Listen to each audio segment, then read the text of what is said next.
You know that feeling, right? That moment right before you step into the spotlight, maybe for a presentation, a big game, or a test, that nervous energy just starts building up. Well, today we're going to dive into what that feeling is, and more importantly, how you can actually make it work for you. Yeah, that feeling. The butterflies, the shaky hands, the thoughts racing a million miles an hour. Guess what? It's totally, completely normal. Seriously, even the most successful people in the world get it. So you are definitely not alone in this. So what's really going on inside your body and your brain when you feel that way? Let's break down the science behind it. Because, understanding it is the very first step to getting a handle on it. Okay, so the fancy term for this feeling is performance anxiety, but you've probably just called it stage fright.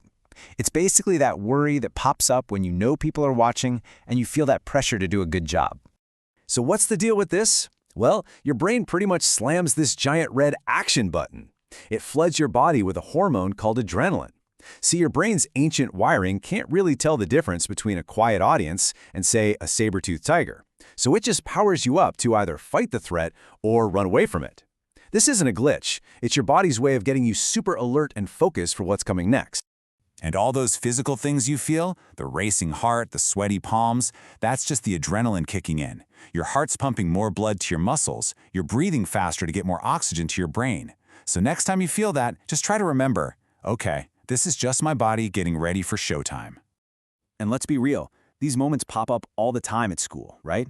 Giving a speech, taking a huge test, playing in the championship game. The one thing they all have in common, it's that fear of messing up in front of everyone.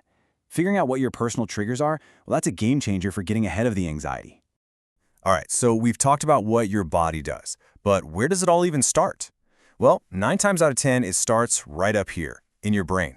So let's talk about how to get a handle on your thoughts, because your brain really is the boss. You know how our brains can sometimes get stuck on a negative track, telling us we're going to fail or that everyone's going to think we're silly? Those are the thoughts that tell your brain to hit that red button.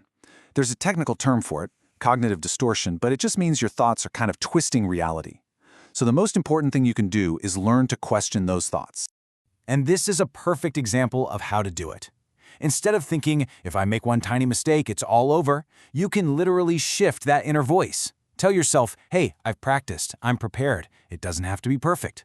Just that little switch in how you think can make a huge, huge difference. You want to know one of the absolute best weapons against anxiety? It's preparation. Simple as that. When you know your stuff inside and out, or you've practiced that move 1,000 times, there are fewer surprises. You're giving your brain a solid game plan to follow instead of just letting it freak out about all the what-ifs. Okay, want to hear a cool trick that pro athletes and performers use all the time? It's called visualization. It's basically just closing your eyes and running a mental movie of yourself succeeding. Picture yourself nailing that presentation, feeling totally calm and confident. You're actually training your brain to expect a good outcome, which makes the real thing feel way less scary. All right, so you've been working on your thoughts, which is awesome. But what about in the heat of the moment, when you feel that panic starting to bubble up? Let's get into some hands-on tools that are like an off switch for your body's stress alarm. This little technique is called box breathing, and trust me, it's super effective. You can do it anywhere, and no one even has to know. Here's how it works. You breathe in for a count of 4. Hold that breath for 4. Slowly breathe out for 4, and then hold again for 4. See? It's like you're drawing a box with your breath. This simple pattern actually slows your heart rate down and sends a chill-out signal to your brain. 9. What's with the number 9? Well, that's roughly how many hours of sleep your brain needs to fully recharge every night. Seriously, think of it like your phone. If you start your day with the battery at 20%, you're going to have a way tougher time handling anything stressful that comes up. Sleep is your secret weapon for staying calm. And look, that secret weapon is part of a whole toolkit. Good habits build a strong foundation, period. Eating well gives you energy that lasts. Getting some exercise helps burn off that nervous tension. And making time to just have fun, that stops you from getting totally burned out. It all works together to make you stronger mentally and physically. Okay, let's zoom out and talk about the long game. Because managing anxiety isn't just about getting through one big test.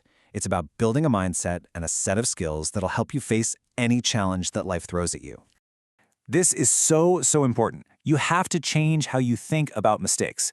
They aren't failures, they're just data. They're feedback. They show you exactly what you need to work on next. And honestly, Most of the time, nobody in the audience even notices the little things you think are a huge deal. And every single time you face one of these challenges and learn something from it, you're building what's called resilience. The best way to think about it is like a muscle. The more you use it by stepping just a little bit outside your comfort zone, the stronger it gets. It's the skill of bouncing back, and it's essential. And last but definitely not least, please remember this. You don't have to go through this stuff alone. Asking for help is a sign of strength, not weakness. Talk to a friend, a parent, a teacher, a counselor, whoever you trust. Just saying your fears out loud can make them seem so much smaller. And you'll probably find out that a lot of people feel the exact same way. So those butterflies, from now on, don't think of them as a warning sign to run away. Think of them as a signal that you're about to do something important, something that matters to you.